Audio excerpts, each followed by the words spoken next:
की हर समस्या का हल एक लोटा ये मंत्र और की है हम उस रिपोर्ट को दिखाए तो डॉक्टर ने कहा कि आपके शरीर में कैंसर की पहचान नहीं है। जो फाइनली आपको जैसे मैंने पहले भी लोग में बताया था कि हमारे यहाँ पर शिव महापुराण होने वाली है, जो हमारे प्रसिद्ध कथावाचक प्रदीप मिश्रा जी के गा रहे हैं, अंतर्राष्ट्रीय कथावाचक है। और भाइयों आप देख सकते हो हमारे जो अध्ययन का रोड है इस पर किस तरीके का भोकाल चल रहा है। जहाँ पर कभी कोई नहीं रहता था वहाँ पर इतनी भीड़ है। और पंडाल में तो भाइयों 1 बजे से कथा स्टार्ट होएगी और 4 बजे तक कथा होएगी। देखो पंडाल में तो आगे बहुत बुरा हाल है। देखो यहाँ से पैदल भेज रहे हैं भैया वाहनों को, शायद स्कूटी भी आगे ना जाए, पर तुम देखो निकलेगी तो अच्छी बात है स्कूटी से। तो भैया 1 मिनट बस व्लॉग बना के आ रहा हूँ उल्टा। तो भैया बहुत ज़्यादा, जैसे मैंने अभी आज बताया स्कूटी को मना कर रहे थे तो मैंने बोल दिया कि व्लॉग बना के आ रहा हूँ, स्कूटी अंदर नहीं जा रही है। और देखो लोगों की भीड़ देख सकते हो आप किस कदर इस अध्ययन के ग्राउंड पे, और ये अध्ययन का रास्ता जा रहा है, आपने देखो बिल्कुल जंगल है इधर, देख सकते हो किस तरह लोगों की भीड़ है प्रसिद्ध कथावाचक अंतर्राष्ट्रीय कथावाचक प्रदीप मिश्रा जी को सुनने के लिए। तो यहाँ पर बहुत ही ज़्यादा दूर दूर से लोग आए हैं और मैं बहुत 1-2 लोगों से पूछ भी लूँगा कि भैया कहाँ से आए हैं कहाँ से नहीं आए हैं, तो मैं लोगों से पूछ भी सकता हूँ। तो अभी देखता हूँ मैं किससे पूछूंगा। और देखो लोगों ने अपने बहुत सारे काम भी स्टार्ट कर दिए और सब प्रसिद्ध कथावाचक प्रदीप मिश्रा जी को सुनने के लिए मेरठ की पावन धरती पर आए हैं, क्रांतिकारी धरती पर आए हैं। वह एंट्री कर ली हमने बिल्कुल पीछे के रास्तों से, जहाँ से वीआईपी लोग नहीं जाएंगे, जहाँ से मतलब नॉर्मल लोग जाएंगे। वीआईपी लोगों की एंट्री तो मुझे लगता है आगे से होएगी। तो भैया एंट्री कर ली है अपना और अब चलते चलते दिखा रहे हैं। देखो सब किसी ने केले लगा रखे हैं, रोजगार जुड़ गया है फिलहाल 7 दिन के लिए। और यहाँ पर मेडिकल लगा हुआ है, सिविल डिफेंस मेरठ का। कौन आ रहे हैं? पप्पू अंकल कौन? जो डॉक्टर साहब भी आ रहे हैं यहाँ पे अपना कैंप फ्री लगाने। तो भैया यहाँ पर तुम्हारे भाई ने अपना तिलक भी लगा लिया है और पहुँच गए हैं। और आगे अब जाके व्यवस्था दिखाते हैं कि क्या व्यवस्था रहेगी आगे। और पुलिस बल भी और हर तरीके से सारी व्यवस्था ओके की है यहाँ पर। आगे चल के दिखाते हैं। और ये हमारे भाई अभी 7 दिन ये चलेगा प्रोग्राम, तो जो भाई आए ज़रूर आए। हमारे नियर उत्तर प्रदेश में मेरठ ज़िले में हमारे परतापुर एरिया के पास, ये बिल्कुल घर के पास लगा हुआ है प्रोग्राम। और देख सकते हो आप बहुत दूर दूर से लोग आ रहे हैं। और सीधा बल लोगों का बस शिव महापुराण प्रदीप मिश्रा की जुबानी सुनने को बिल्कुल उत्सुक और बेचैन लोग, और बिल्कुल चल दिए हैं अब आगे। और पता नहीं किस किस तरीके की चीज़ें मिल रही है, किस किस तरीके की ये अम्मा पता नहीं क्या बेच रही हैं। तो माला है शायद, ये माला, अच्छा रुद्राक्ष की माला का पेड़ है ना हमें, रुद्राक्ष की माला का पेड़ है। अच्छा कहाँ से आए हो आप? नेपाल से? ये अम्मा भैया रुद्राक्ष की माला का पेड़ ले आई है, पेड़ है, पहली बार देखने को मिला भाई। जिसने भी ना देखा हो वो भी देख लो। और यहाँ पर लोग बैठे हैं भैया।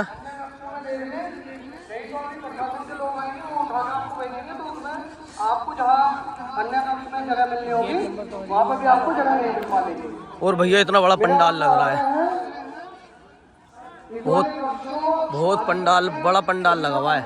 चले जाए, प्रशासन के लोग अभी आ रहे हैं, आपको आके वो उठा के देखेंगे, आपको वहाँ भी जगह नहीं मिल पाएगी, आप लोग वहाँ पीछे जाकर बैठेंगे। भैया बहुत बड़ा ये आग्रह पता है किस चीज़ का कर रहे हैं भाइयों?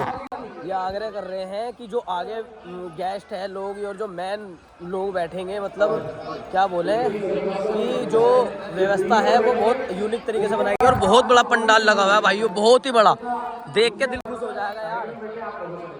और हमें तो आगे से चल देते तो और मज़ा आता है। चल आगे चलते हैं फिर, यहाँ से दिखा दी व्यवस्था।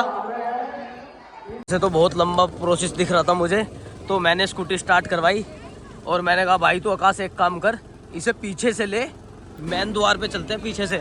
भाई बढ़िया बढ़िया। तो मैंने कहा मेन द्वार पे ले पीछे से। तो अब पीछे से दिखाते हैं यार, आगे से तो शायद मैं नहीं जा पाऊँगा, बहुत दूर है और लोग भी बैठ गए हैं। तो आगे तो शायद मैं नहीं जा पाऊँगा, लोग भी बैठ गए और बहुत दूर है आगे तक। तो मैं शायद कोशिश करता हूँ कि मेन गेट से, ये पीछे से एंट्रेंस थी और मैं सोच रहा हूँ कि मेन गेट से कुछ हमें देखने को मिल जाए। तो मैं आगे जा रहा हूँ, आगे दिखाता हूँ क्या होता है क्या नहीं। यहाँ से मेन गेट है, यहाँ से आया हूँ, यहाँ से किसी को एंट्री नहीं मिल रही, वीआईपी एंट्री हो रही है यहाँ से। तो मैं कोशिश कर रहा हूँ मुझको यहाँ से एंट्री मिल जाए, पर मुझको भी अभी यहाँ से एंट्री नहीं मिल रही है। देखते हैं भाइयों क्या होता है। अपना चलाते हैं मार्केट में मामला कि चलता नहीं चलता, क्या होएगा क्या नहीं। फाइनली भाइयों तुम्हारे भाई का कार्ड बन गया है एंट्री का, आशीष नेगी मीडिया। तो फाइनली कार्ड बन गया, अब तुम्हारा भाई कहीं भी जा सकता है। ये लो। और बताओ तुम्हारे भाई से तुम्हें क्या चाहिए? व्यवस्था बिल्कुल ओके की चल रही है, कोई दिक्कत नहीं है, पूरा मज़ा आ रहा है। बहुत ही तगड़ी व्यवस्था कर रखी है, पुलिस प्रशासन और सब अपनी जगह बिल्कुल अच्छी व्यवस्था में लगे हुए हैं। और आप जैसे देख सकते हो बिल्कुल चौकन्ना तरीके से पुलिस प्रशासन है। फाइनली मैं अंदर आ गया हूँ और अपने बड़े भैया की देन से मैंने वीआईपी एंट्री कर ली है। आपका ब्लॉग बनेगा, तैयार रहेगा। तो भैया क्या कहना चाहोगे आप अपने 2 वर्ड? जैसे आज इतना बड़ा प्रोग्राम हमारे मेरठ की धरती पर हो रहा है, प्रदीप मिश्रा जी आ रहे हैं, अंतर्राष्ट्रीय कथावाचक। बाबा की जय जय जय हो। श्री शिवाय नमस्तुभ्यम। ओम नमः शिवाय। तो देखते हैं जी पंडाल में कैसी व्यवस्था रहेगी। तो जी व्यवस्था बिल्कुल ओके की है। हाँ, एकदम एकदम।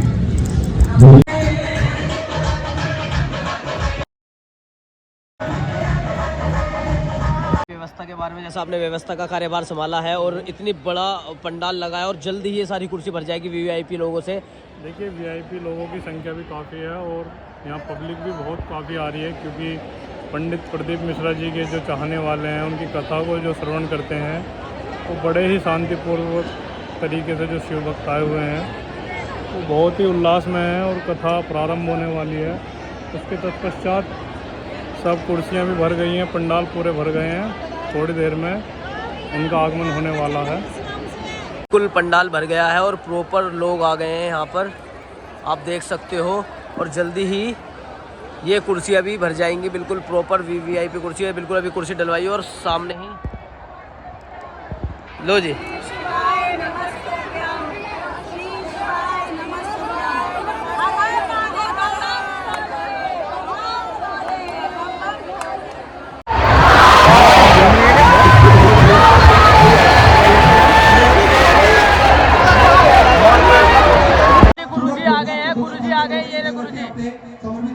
फाइनली गुरुजी आ गए हैं भाइयों, सब देखो गुरुजी हाथ जोड़कर आ गए। और हमारे प्रसिद्ध अंतर्राष्ट्रीय कथावाचक प्रदीप मिश्रा जी आ गए हैं हमारे। कथा का प्रथम दिवस तो पोथी का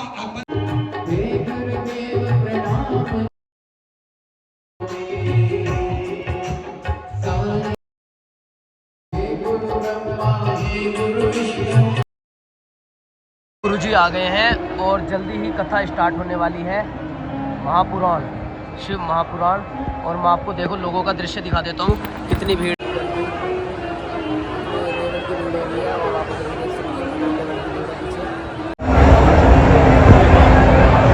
चारों तरफ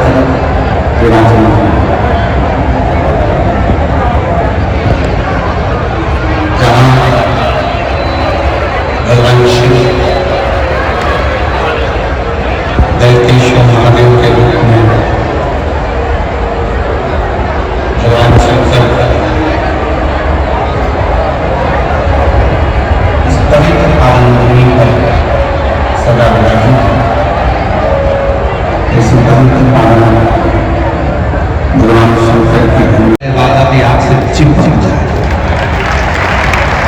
7 दिन ऐसे चिपके कि जब घर पर जाओ और घर के लोग आपसे पूछे कि तू ठंड में तो लोग थर कांपते हैं, पर जब से शिव पुराण से आई है तब से श्री शिवाय नमस्तुभ्यम, श्री शिवाय नमस्तुभ्यम, श्री शिवाय नमस्तुभ्यम गा रही है।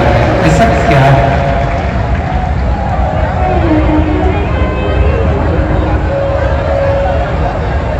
हम और आप भगवान शंकर की अविरल भक्ति को प्राप्त करने के लिए ये कथा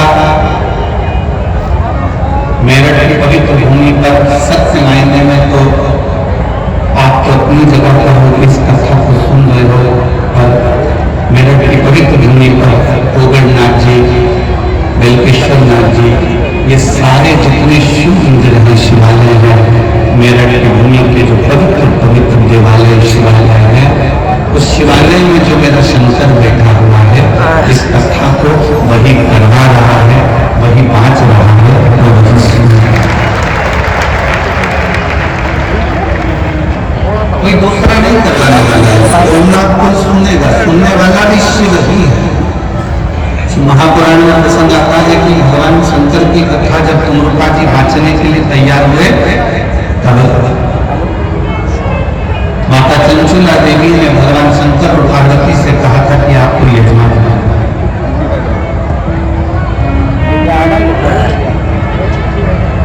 और हमने पहले भी कथा में कहा, चरित कहते हैं मेरठ की पवित्र धरा, वीरों की भूमि,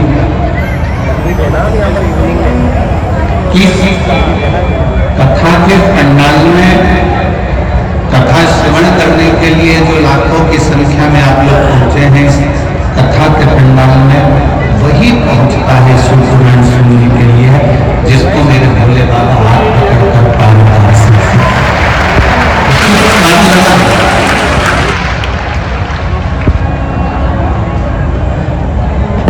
मेरे शंकर आपका हाथ पकड़कर आपको पार लगाए, तो मेरा शिव आपका हाथ पकड़े और आपको पार लगाने का, ये मेरे शिव का एक ना जाने कितना उन्होंने अपने ओर से बल लगाकर, दम लगाकर जितना बन सकता है उतना प्राण देने का प्रयास है। बहुत अच्छी बात की है गुरु जी ने। कोई कैसा भी मरीज हो, डॉक्टर का कोई दुश्मन नहीं, डॉक्टर का कोई दुश्मन, जैसे डॉक्टर का कोई दुश्मन नहीं है, अगर दुश्मन भी आ जाता है तो भी डॉक्टर उसको ठीक करने की दवा देता है। अगर कोई डॉक्टर का द्रोही भी आ जाए तो भी डॉक्टर उसको ठीक होने की दवा प्रदान करता है। जैसे डॉक्टर का कोई दुश्मन नहीं होता क्योंकि डॉक्टर शंकर का एक रूप होता है, उसी तरह शंकर का कोई दुश्मन नहीं होता।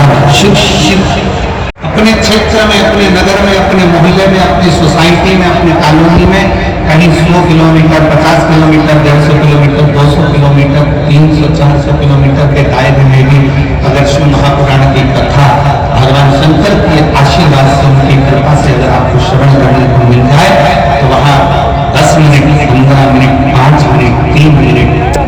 किसी ने पूछा, गुरु जी 3 घंटे की कथा में आप कह रहे हो कि 5 मिनट, 2 मिनट, 1 मिनट जाकर बैठ जाओ, अपनी कृपा भोलेनाथ जी कर देते हैं। इतना हम कहते हैं शरीर में बड़े से बड़ा रोग होता है तो एक छोटी सी गोली खाने से पेट का दर्द ठीक हो जाता है, छोटी सी गोली खाने से सिर का दर्द ठीक हो जाता है, छोटी सी गोली खाने से घुटने का दर्द ठीक हो जाता है। तो 7 दिन की कथा में से अगर 1 मिनट पूरी कथा मिल जाए तो बड़े से बड़ा दुख मेरा भोलेनाथ अपने आता है। मृत्यु जो काम करे चंडाल का, और काम उसका त्याग करे जो भक्त हो महाकाल का। हमने सुना है कि देवी देवताओं को बलि चढ़ती है, किसी को पशु की बलि चढ़ती है, किसी को इसकी बलि चढ़ती है, किसी को उसकी बलि चढ़ती है। हमारी शिव महापुराण की कथा नहीं कहती कि किसी देवी देवता को बलि चढ़ती है। शंकर भगवान का तो एक नाम पशुपति नाथ है, जो पशुओं की रक्षा करने का भी देवता हो। अगर वो पशुपति नाथ है तो पशु की बलि से देखो भाई, तो बाहर का व्यू देखो, बाहर का पशुपति नाथ है तो वो कभी आप लोग पढ़ सकते हैं। मेरा मोबाइल नंबर ये है, मैं प्रदीप कुमार सक्सेना, जिला शाहजहांपुर, उत्तर प्रदेश का निवासी हूँ। मेरा मोबाइल नंबर ये है। मैं एक साधारण परिवार से हूँ। मेरे 2 बच्चे थे। मेरा बेटा एक 23 वर्ष का 19/5/2018 को बीमारी DMD होने के कारण शांत हो गया। उसके खराब अस्त उसके कारण अस्त व्यस्त हो गए और मेरे शरीर में बीमारी नहीं है। मेरा इलाज हुआ, लखनऊ में डॉक्टर को दिखाया, उसी दौरान कथा को सुना, आस्था से नजर सुनता, पास के मंदिर में एक लोटा जल चढ़ाने के लिए जाता, महामंत्र का जाप भी करता। तो तभी मेरी एक आंख रोते रोते खराब हो गई बेटे के लिए, और आंख इतनी खराब हो गई जिसको डॉक्टरों ने निकालने का कह दिया और मेरी एक आंख निकालना पड़ा। चल रही, उसकी जगह पर पत्थर की आंख लगा दी गुरुदेव। दिल्ली में पत्थर की आंख मुझे लगाई, दूसरी आंख फिर खड़ा। अब क्या करते, रोते बिलखते करते। तब भगवान शंकर पर आश्रित होकर शिव को जल चढ़ाकर, शंकर को जल चढ़ाकर मेरी आंखों पर उसको छुड़ा। आज मेरे बाबा को मैं धन्यवाद देने के लिए आया हूँ कि डॉक्टर ने कह दिया अब तुम्हारी दूसरी आंख निकालना नहीं पड़ेगी, तुम्हारी आंख में काम करना पड़ेगा। मेरी आंखों में काम करना प्रारंभ कर दिया। बाबा शिव शिव है, शंकर शंकर। एक लाइन में बहुत अच्छी लिखी है, आप और मुझसे गुण बनाते हैं। तो लुटा दिया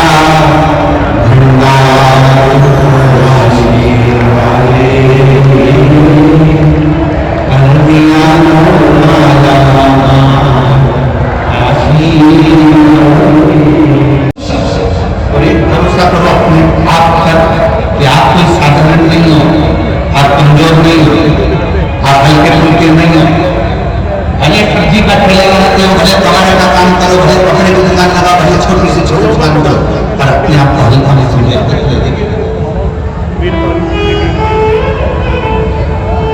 मेरा नाम सौरभ वर्मा, पत्नी निशा वर्मा, निवासी खतौली मुजफ्फरनगर उत्तर प्रदेश की हूँ।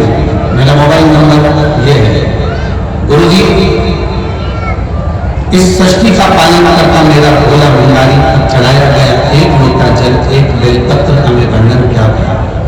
शंकर पर किया गया भरोसा कभी खाली नहीं जाता। गुरुजी, मेरा मकान एक गली में बहुत पीछे था तथा घर की बैठक में ही मेरी छोटी सी दुकान थी।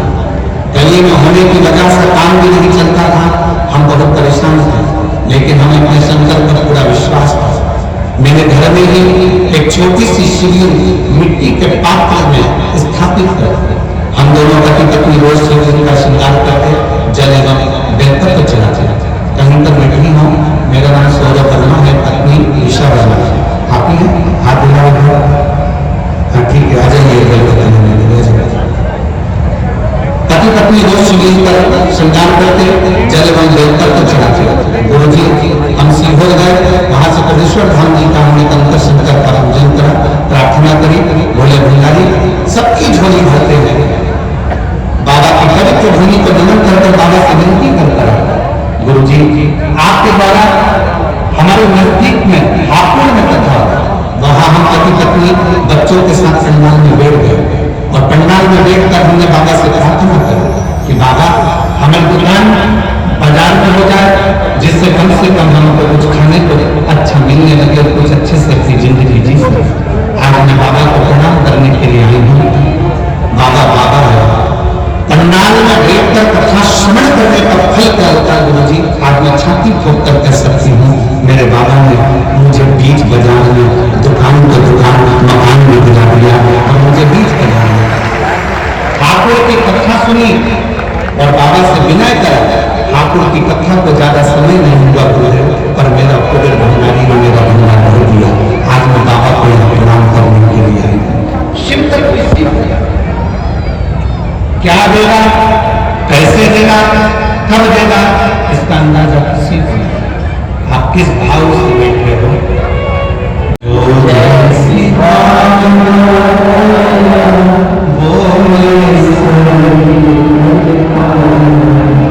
नहीं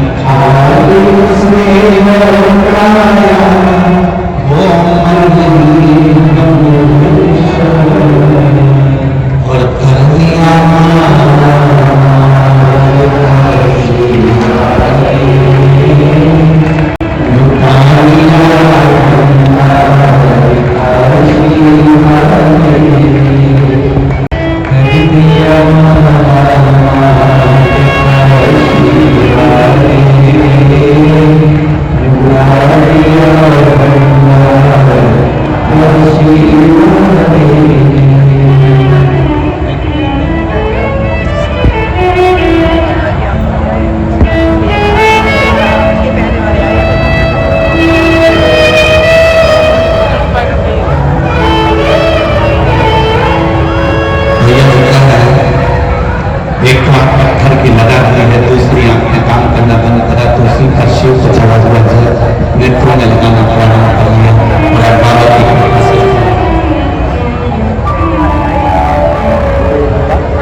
मुझे इससे लेना है, मुझे इससे इतना लेना है, मुझे ये करना है, मुझे इससे प्राप्त करना है, इसलिए मैंने इससे दोस्ती रखी है। मैंने ऐसा रखा कि ये तो दोस्ती नहीं हो सकती। दोस्ती के अंतर्गत दिया जाता है। ले भाई प्रदान, फिर दिया, देने में। इसलिए मेरे भगवान कृष्ण भी जितने राधा जी के लिए नहीं हुए, मेरे भगवान कृष्ण उतने सुदामा के लिए हुए, क्योंकि देने का भाव था।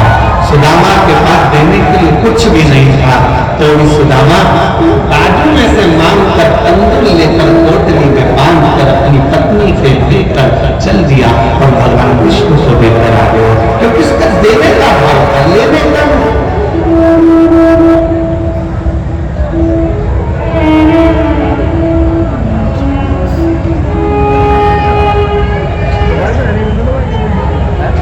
इसलिए आप और मैं कौन बनाना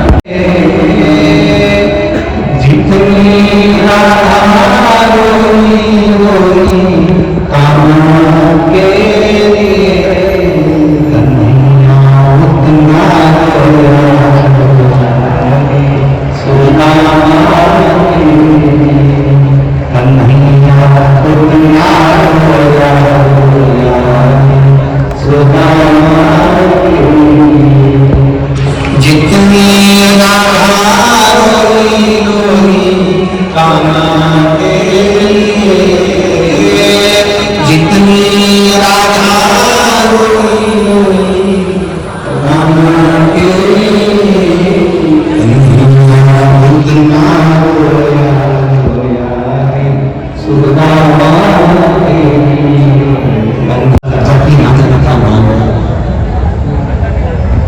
न जाने क्या प्राप्त कर पता नहीं क्या देना चिंता मैं गाना में सब तरह के देता हूँ और फिर निवेदन है, और तुम ये कभी मत सोचना कि कोई तुम्हारा साथ दे जाएंगे। उसकी हो सकता है की घड़ी में सोचो कि जाएगा।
चढ़ता है उस घर का पूरा व्यक्ति कभी वृद्धाश्रम पर नहीं चढ़ता है। याद रखें, अपने बच्चों को ये संस्कार दीजिए कि हमारे घर के बच्चे आगे बढ़े और मंदिर देवालय शिवालय तक पहुंचे। एक पत्र है और मैं बच्चे को धन्यवाद देता हूँ इस चीज के लिए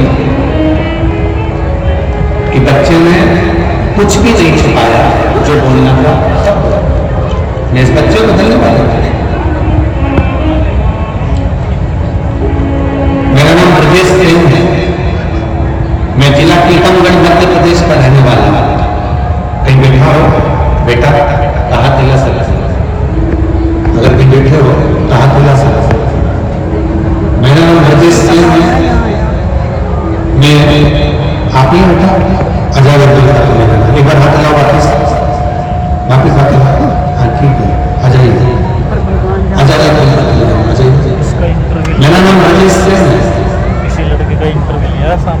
मैं जिला टीकमगढ़ मध्य प्रदेश का रहने वाला हूँ।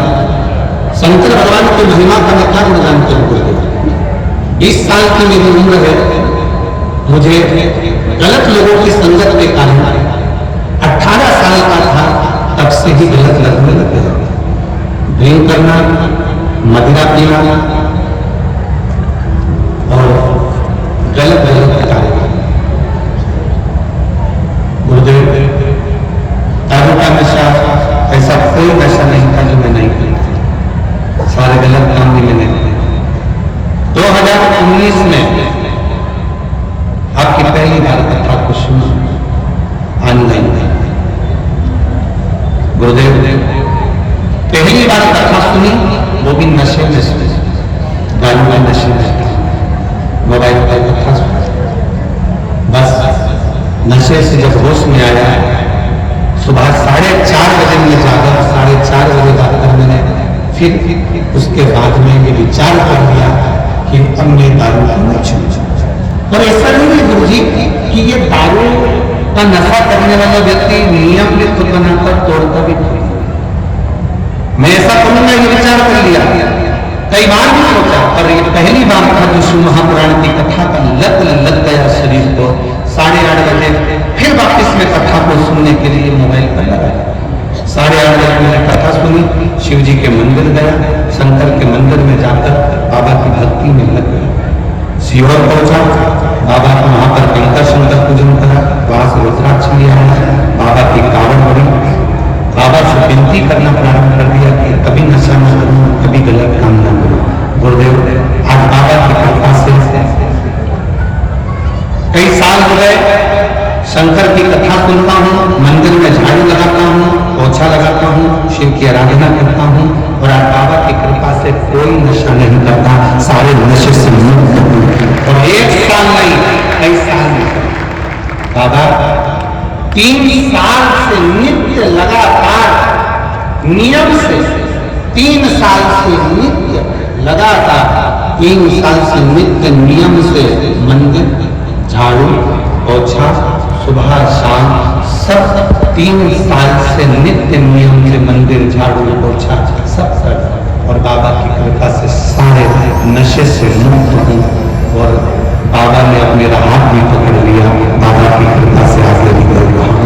ये इसको शंकर कहते हैं।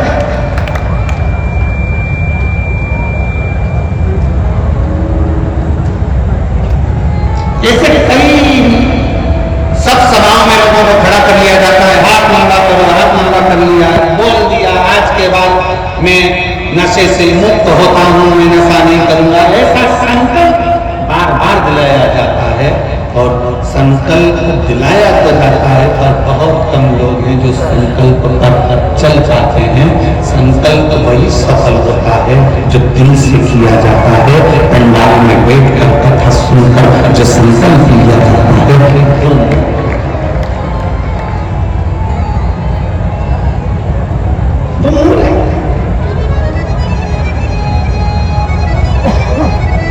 आप अपने भीतर का संकल्प प्रबल करिए, आप अपने भीतर का नियम प्रबल करिए। नशा करो, और वो नशा दारू का या मदिरा का नहीं कि रात को 20 किलो उतर गई। नशा एक तो होता है शंकर के मंदिर में 1 लोटा जल चढ़ाने का और शंकर के नाम को जाने का, तो कभी उतरता नहीं, वो कभी नहीं उतरता। वो नशा शिव भक्ति का जितना चढ़ता है, मैं मानव है, असुर है, राक्षस है, और उसने शंकर की भक्ति का नशा जो धारण करा, वो नशा ऐसा रहा कि देवलोक की अप्सरा, हेमा अप्सरा के साथ उसका विवाह हो गया। मैं दानव को शंकर की भक्ति का नशा ऐसा चढ़ा कि इसी मेरठ की भूमि पर मैं दानव की इसी नगरी में रहकर उसने अपनी पत्नी के साथ में भगवान शंकर की आराधना करी कि मुझे संतान सुख प्राप्त हो। और एक मधुरा नाम की एक अप्सरा शिव को देखकर मोहित हो गई। उस अप्सरा ने कोई तपसाधना नहीं करी, शंकर की पूजन, 1 लोटा जल, 1 बेलपत्र शंकर को एक चढ़ाती, प्रार्थना करती। एक दिन माता पार्वती को लगा कि अप्सरा शंकर को पाना चाहती है, शंकर से कुछ पाना नहीं चाहती, शिव को पाना चाहती। पार्वती को बुरा लगा,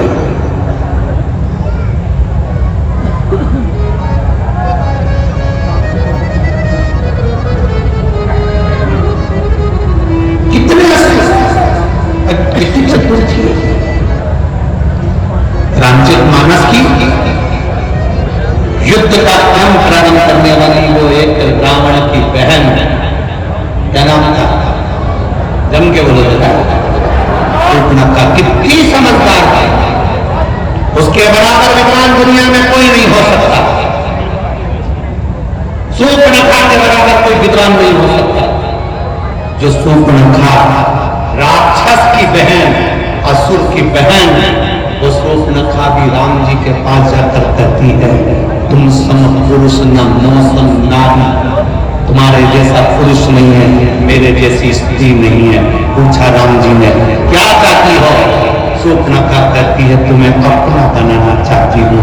शायद दुनिया की पहली राक्षसी थी जो भगवान से कहती है, मैं तुम्हें अपना बनाना चाहती हूँ। हमारे यहाँ के अच्छे अच्छे लोग भी कहते हैं कि प्रॉपर्टी में अपनी बनाना चाहता हूँ, पर राम अपना नहीं बनाना चाहते, पर राक्षसी राम को अपना बनाना चाहते। बड़े बड़े महात्मा, संत, साधु, सन्यासी, तपस्वी, साधक, शासक, बड़े बड़े प्रवचन देने वाले भी प्रॉपर्टी अपना बनाना चाहते हैं, गाड़ी अपना बनाना चाहते हैं, बंगला अपना बनाना चाहते हैं, अपना अपना ट्रस्ट बनाना चाहते हैं, और भगवान को कोई अपना बनाना नहीं चाहता। पर वो राक्षस की बहन, शूर्पणखा की राक्षस की बहन होकर भगवान के सामने जाकर सीधा ऑफर देती है, तुम मेरे, मैं तुम्हारी, और कुछ नहीं चाहती। सीधा ऑफर है, तुम मेरे बन जाओ, मैं तुम्हारी बन जाऊं, इससे बढ़कर दुनिया में कुछ नहीं। लोग कहते हैं रावण की बहन ने युद्ध करा दिया, कहते हैं ये युद्ध मेरे राम का है, राम दिल में बैठ जाए तो फिर काम, लोभ, आसक्ति, वासना और तृष्णा से युद्ध तो होना ही चाहिए।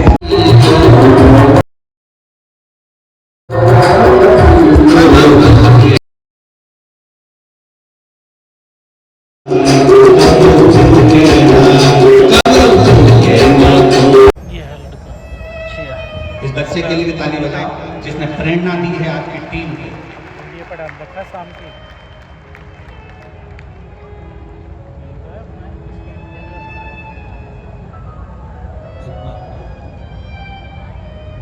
गुजरात में कबड्डी है ना।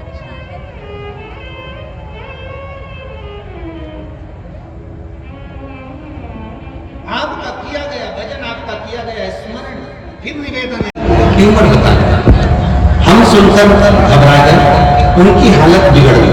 फिर हम उनको लेकर पत्र, आस्था चैनल वाले एलईडी पर दिखा रहे, आप लोग एलईडी पर पत्र को पढ़ सकते हो। हालत बिगड़ गई, फिर हम उनको लेकर वसुंधरा हॉस्पिटल लेकर गए। वहां डॉक्टर ने लीवर में कैंसर बता दिया। जब लीवर में कैंसर बता दिया तो घर के सभी लोग परेशान हो गए। फिर डॉक्टरों ने कहा उनका एक पीस मिसाइल पर बॉम्बे टेस्ट के लिए भेजा। हम भोले बाबा से प्रार्थना करने लगे, गुरुदेव रुद्राक्ष का जल पिलाते और बेलपत्ती लाकर उनकी जेब में रखते। जिस समय पर उनका शरीर का हाथ काटा गया और डॉक्टर ने बॉम्बे भेजा, तब हमने रुद्राक्ष का जल लिया, शिव का चढ़ा पानी पिलाया, पत्ती खिला दी, और बाद में फिर उसकी रिपोर्ट आने का हम इंतजार करते रहे। हम बाबा को धन्यवाद देने इसलिए आए हैं क्योंकि हमें डॉक्टर ने कैंसर बता दिया था। जब बॉम्बे जांच के लिए फिर गए और वापिस लौट कर आए तो शंकर ने ऐसी कृपा कर दी कि डॉक्टर ने कह दिया बॉम्बे की रिपोर्ट एकदम नॉर्मल है, इसमें कैंसर नहीं है। मैं बाबा को यहाँ प्रणाम करने के लिए आई, मैं बाबा को यहाँ प्रणाम करने शिव तक नहीं। एक लाइन अच्छी लिखी है, आप लोग गुनगुना दें। खाली न जाना दर से तुम्हारे, खाली न जाना दर से तुम्हारे, मैं भी खड़ी हूँ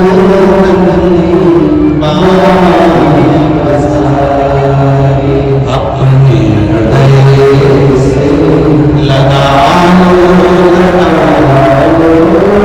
गिरी जा रही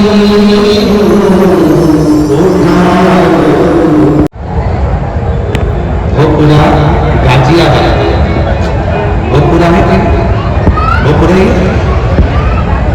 कहीं बैठी हूँ, कहा दिला सकती हूँ। मेरा नाम माया बलनी है और मैं गगन बिहार, भोपुरा, गाजियाबाद, उत्तर प्रदेश के निवासी हूँ। मेरा मोबाइल नंबर आप ही है, ऐसे हाथ मिला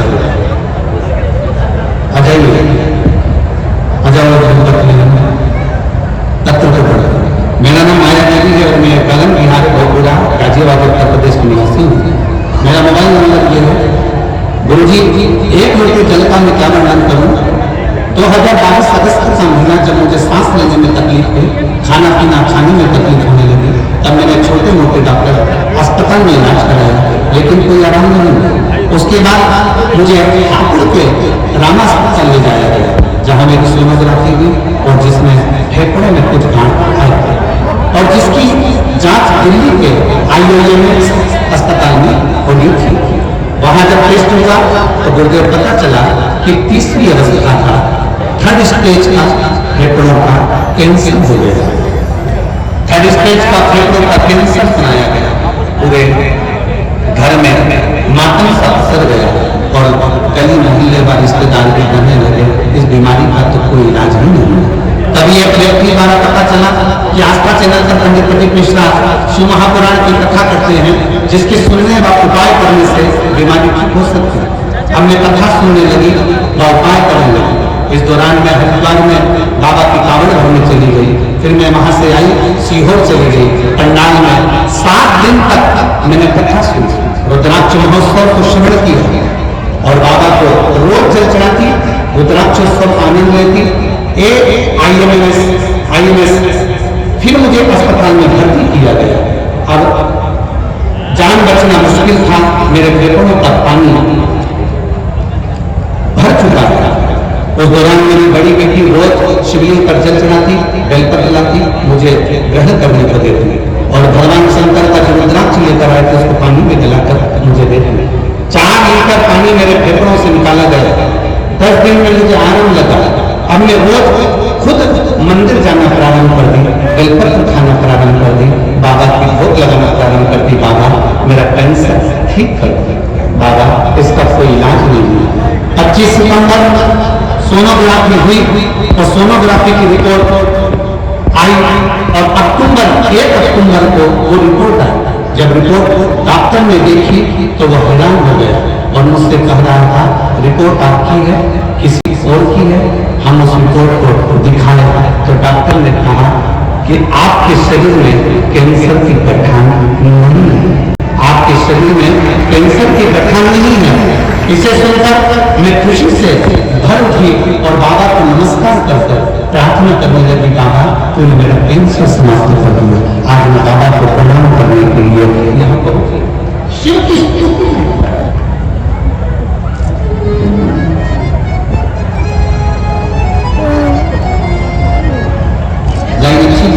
सारी समस्याओं का हल, आपका विश्वास, आपका भरोसा, आपकी श्रद्धा, आपकी भक्ति। फिर निवेदन है डॉक्टर से जांच कराओ, वो रिपोर्ट कराओ, सब कुछ करो, दवाइयां खाओ, औषधि खाओ, और अपने शंकर पर 1 लोटा जल चढ़ाना बंद मत करो। शिव की स्तुति में लगे रहो, लगे रहो। एक न एक दिन मेरा भोले बाबा तुम्हारी बीमारी को समाप्त जरूर करेगा, क्योंकि उस पर करा हुआ भरोसा कभी टूटता नहीं।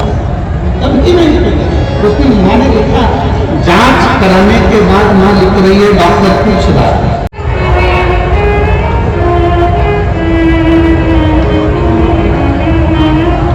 माया देवी है, फेफड़े का गठान की कैंसर हो गया था। एक बार की जांच में कैंसर आया, दूसरी बार फिर जांच कराई गई। एक प्रदेश मेरठ की पवित्र धरा पर बैठकर कथा का लाभ लेंगे। ये कथा 15 तारीख से 21 तारीख तक चलेगी। 21 तारीख के बाद 24 तारीख से 30 तारीख तक 2024 की विराम की ओर की कथा छत्तीसगढ़ की पवित्र भूमि रायपुर में 24 से 30 दिसंबर तक होगी। बड़े भाव से उस कथा का लाभ अपन 24 से 30 दिसंबर तक रायपुर छत्तीसगढ़ से लेंगे। रायपुर वालों को, छत्तीसगढ़ वासियों को बहुत बहुत बधाई है कि 2024 का विराम भी आपके छत्तीसगढ़ में हो रहा है और 2025 का प्रारंभ भी छत्तीसगढ़ आने को साक्षरिया से भी हो रहा है। तो 24 दिसंबर से 30 दिसंबर तक तो रायपुर कथा रहेगी और 4 जनवरी से 10 जनवरी तक शिव महापुराण की कथा आले को साक्षरिया में बड़े प्रेम से होगी। आप परम हर महादेव श्री शिवाय नमस्तुभ्यं। व्यासपीठ को नमन करते हुए हम सबके प्रिय हम सबके लाडले ठाकुर कल्याण जी महाराज के चरणों में नमन करते हुए परम सत्य परम आदरणीय विश्व विख्यात पूज्य रूप के पावन चरणों को नमन करते हुए और आप सभी श्री भक्तों के चरणों में नमन करते हुए सुंदर आज प्रथम दिवस की कथा हम सभी ने श्रवण करी और सुंदर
भाइयों देखो भीड़ रोड पे किस हिसाब से चल रही है आप देख सकते हो, और चारों तरफ से एग्जिट है। जब ये हाल है इस रोड का, देखो क्या हाल है, रोड किस हिसाब से चल रही है, भीड़ देखो, इधर से भी लोग जा रहे हैं और बहुत ही तगड़ा दृश्य है भाइयों।